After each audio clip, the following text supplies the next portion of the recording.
Canon's APS-C mirrorless lineup is about to take an intriguing turn. And at the heart of this shift is the upcoming Canon EOS R7 Mark II. Positioned as the successor to the 2022 EOS R7, this camera isn't just expected to refine the formula.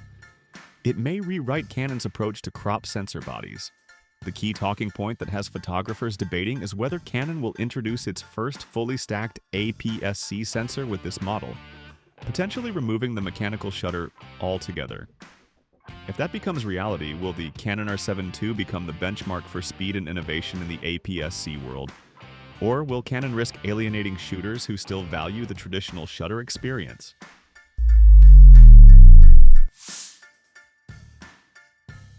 One of the strongest indications about the EOS R7 II is that it'll feature a larger body than its predecessor, more in line with the ergonomics of the EOS R5 Mark II.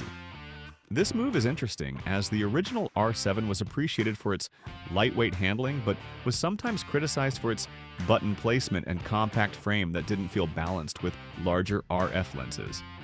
By shifting the body design closer to Canon's pro-level cameras, the R7 II could strike a better balance between portability and usability.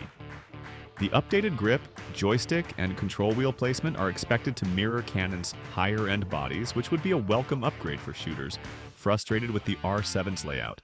Another design tweak might involve compatibility with existing EOS R5 Mark II accessories, such as the cooling grip, useful for hybrid shooters who will push this body during extended video sessions. Performance is where the EOS R7 II is rumored to set new standards. The centerpiece is a stacked APS-C sensor, a first for Canon.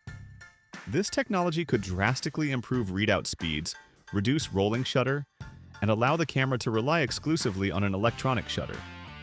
Reports suggest the camera may achieve up to 40 frames per second, putting it in the same conversation as Canon's full-frame speed demons like the EOS R3. The idea of ditching the mechanical shutter altogether is controversial.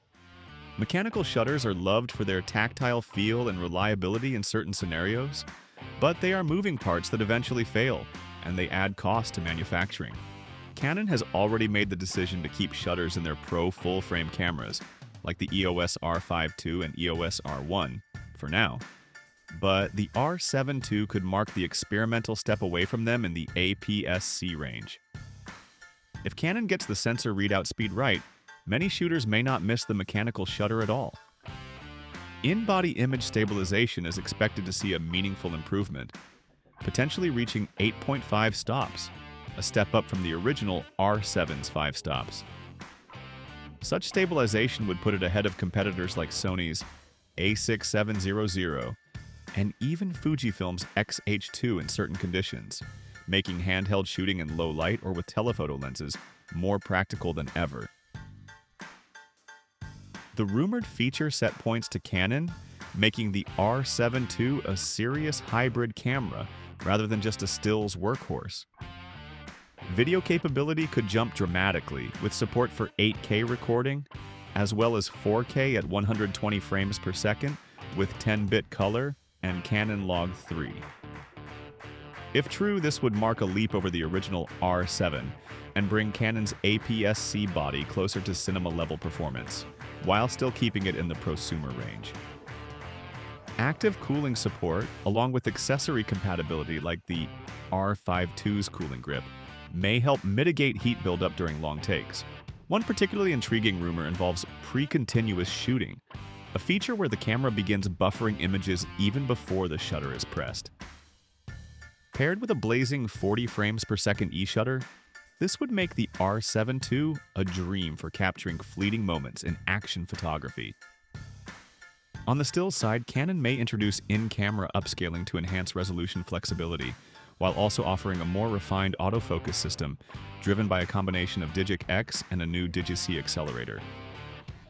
This dual processor setup could ensure smoother data handling, faster subject tracking, and reduced lag in demanding scenarios. Canon might also expand support for creative tools like LUT integration, advanced HDR exposure measurement, and possibly new video modes such as a 3:2 open gate option. If these features materialize, the R7 II would not only rival Fujifilm in the APS-C segment, but could also eat into the territory of full-frame hybrid cameras. Memory handling is another area of improvement, with expectations pointing toward dual card slots, a CF Express Type B slot alongside a UHS 2 SD slot. While dual CF Express slots seem unlikely at this price tier, having at least one high-speed slot ensures professional-level throughput for burst shooting and high bitrate video. One of the most consistent threads across multiple sources is that the Canon EOS R7 II will arrive in late 2025, most likely between September and December. Some suggest an announcement at the IBC trade show in September, though Canon traditionally reserves those events for cinema gear rather than mirrorless hybrids. A more realistic expectation is a Q4 launch, giving Canon a holiday season release window. As for pricing, it's expected to rise compared to the original R7 due to the jump in technology. Reports suggest a body-only price between $1,799 and $1,999 USD, while a kit bundle with an R/FS 18 to 150mm lens may land in the $2,100 to $2,500 range. This would place the R7 II well above the price of its predecessor, reflecting the introduction of a stacked sensor, advanced processors, and expanded video options. External factors such as US tariffs on Japanese-made cameras could also push the final retail price up by 10 to 15%. While this positions the camera closer to full-frame territory, Canon appears to be marketing the R7 II not as a budget-friendly crop body, but as a flagship APS-C camera. Essentially the mirrorless continuation of the 7D series, once nicknamed the Mini 1D. The Canon EOS R7 II represents more than just an incremental update. It could redefine how Canon approaches APS-C mirrorless.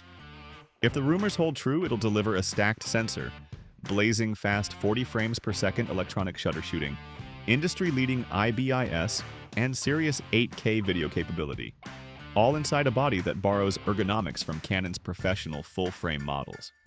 Of course, questions remain. Will photographers embrace a camera without a mechanical shutter? Or will Canon risk alienating a portion of its loyal user base? Will a price tag near $2,000 be justified in a segment where Fujifilm and Sony already offer compelling alternatives at lower costs? And perhaps most importantly, will the R7 II provide a balance of stills and video performance that makes it the true successor to the beloved 7D lineage? What do you think? Share in the comments below. And as always, thanks for watching.